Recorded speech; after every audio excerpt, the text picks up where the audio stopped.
Hello everyone, I am श्रुति गुप्ता और आज के वीडियो में हम डिस्कस करने वाले हैं CPU bond versus input output bond process के बारे में। तो सीपीयू बॉन्ड प्रोसेस क्या है? ऐसे प्रोसेस जिन्हें एग्जीक्यूट करने के लिए सीपीयू का काफी ज्यादा टाइम चाहिए, ऐसे प्रोसेस सीपीयू बॉन्ड प्रोसेस कहलाते हैं। यानी इनको इनपुट आउटपुट बहुत ही कम चाहिए, लेकिन इनको सीपीयू टाइम काफी ज्यादा चाहिए। तो ऐसे प्रोसेस क्या कहलाते हैं? CPU bond process. जैसे आप यहाँ इमेज में देख सकते हैं, ये सीपीयू टाइमिंग है। इसमें देख सकते हैं मैक्सिमम टाइम ये प्रोसेस सीपीयू को यूज कर रहा है और बहुत ही कम टाइम ये इनपुट आउटपुट ऑपरेशन को परफॉर्म कर रहा है। तो मैक्सिमम टाइम इसको चाहिए होता है सीपीयू को अपना प्रोसेस एग्जीक्यूट कराने के लिए। तो इस तरह के जो प्रोसेस होते हैं वो कहाँ यूज होते हैं और किस तरह के प्रोसेस को हम सीपीयू बॉन्ड प्रोसेस असाइन करते हैं। जैसे जितने भी सीपीयू बॉन्ड प्रोसेस है उनकी प्रायोरिटी कोशिश की जाती है कि लो रखी जाए। क्यों लो रखी जाए? क्योंकि इस तरह के प्रोसेस अगर एक बार सिस्टम में एग्जीक्यूट होना शुरू हो गए तो ये सीपीयू को फ्री नहीं करेंगे, ताकि दूसरे प्रोसेस हमेशा वो वेटिंग कंडीशन में ही रहेंगे। तो इस तरह सीपीयू बॉन्ड प्रोसेस एग्जीक्यूट होते हैं जो मैक्सिमम टाइम सीपीयू का इंगेज करते हैं। अब कौन से ऐसे एप्लीकेशंस हैं जो सीपीयू बॉन्ड प्रोसेस के अंदर आते हैं? जैसे हाई परफॉर्मेंस कंप्यूटिंग प्रोसेस। ऐसे कंप्यूटिंग प्रोसेस जिसमें टन्स ऑफ कैलकुलेशंस परफॉर्म करनी हो, तो हमेशा सीपीयू का टाइम किस में जाएगा? मैक्सिमम टाइम सीपीयू का जाएगा उस कैलकुलेशन को परफॉर्म करने के लिए। तो इस तरह के सिस्टम में इनपुट आउटपुट बहुत ही कम होता है, लेकिन कैलकुलेशंस बहुत ज्यादा होती हैं। इसके बाद इसमें स्पीड और एफिशिएंसी भी चाहिए होती है इस तरह के सिस्टम में। और इस तरह के हाई परफॉर्मेंस कंप्यूटिंग हम किसे कह सकते हैं? जैसे weather prediction, artificial intelligence, research, इनमें काफी ज्यादा कैलकुलेशंस होते हैं और ये प्रोसेसर का काफी ज्यादा टाइम लेते हैं। तो इस तरह के सिस्टम हम कह सकते हैं कि ये सीपीयू बॉन्ड प्रोसेस को एग्जीक्यूट करा रहा है। इसके अलावा ग्राफिक्स का भी जब हम यूज करते हैं तो वहां भी बहुत सारे कैलकुलेशंस यूज होते हैं। तो इस तरह के ग्राफिक ऑपरेशंस भी करने वाले भी जो प्रोसेस होते हैं वो भी सीपीयू बॉन्ड होते हैं। तो ये सब कुछ एग्जांपल्स हैं सीपीयू बॉन्ड प्रोसेस के। फिर इसका एडवांटेज क्या है? एडवांटेज क्या है कि सीपीयू का रिजल्ट क्या होना चाहिए? फास्ट होना चाहिए। यानी प्रोसेसिंग फास्ट होगी इस तरह के प्रोसेस के लिए।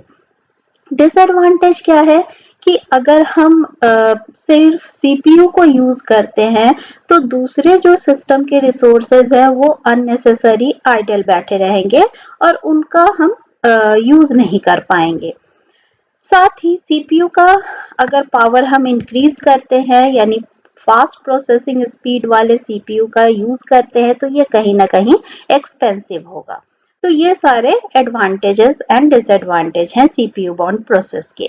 अब हम देखें इनपुट आउटपुट बॉन्ड प्रोसेस, तो ये ठीक इसका उल्टा है। यानी यहाँ आप टाइमलाइन में देख सकते हैं कि यहाँ ये सीपीयू का टाइम बहुत ही कम ले रहा है, जबकि इस तरह के प्रोसेस मैक्सिमम टाइम किस में इंगेज है? इनपुट या आउटपुट लेने में। तो इनपुट आउटपुट को परफॉर्म करने के लिए ये या तो डिस्क ड्राइव का यूज करेंगे या कीबोर्ड का यूज करेंगे या कैलकुलेशन करने के बाद उसका रिजल्ट स्क्रीन पर प्रिंट करेंगे। तो इस तरह के प्रोसेस जो maximum time input output operation में इंगेज हो, ये क्या कहलाएंगे? Input output process.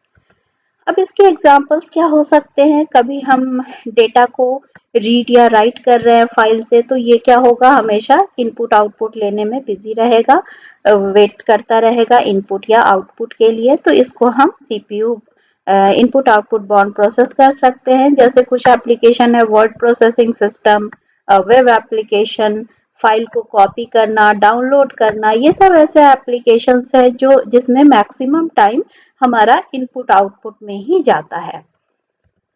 अब इसके एडवांटेज क्या है कि इसमें सीपीयू बर्स्ट टाइम काफी कम होता है। यानी सीपीयू अपना टाइम दूसरे प्रोसेस को दे सकता है और सिस्टम के रिसोर्सेज का प्रॉपर यूटिलाइजेशन यहाँ हो पाता है।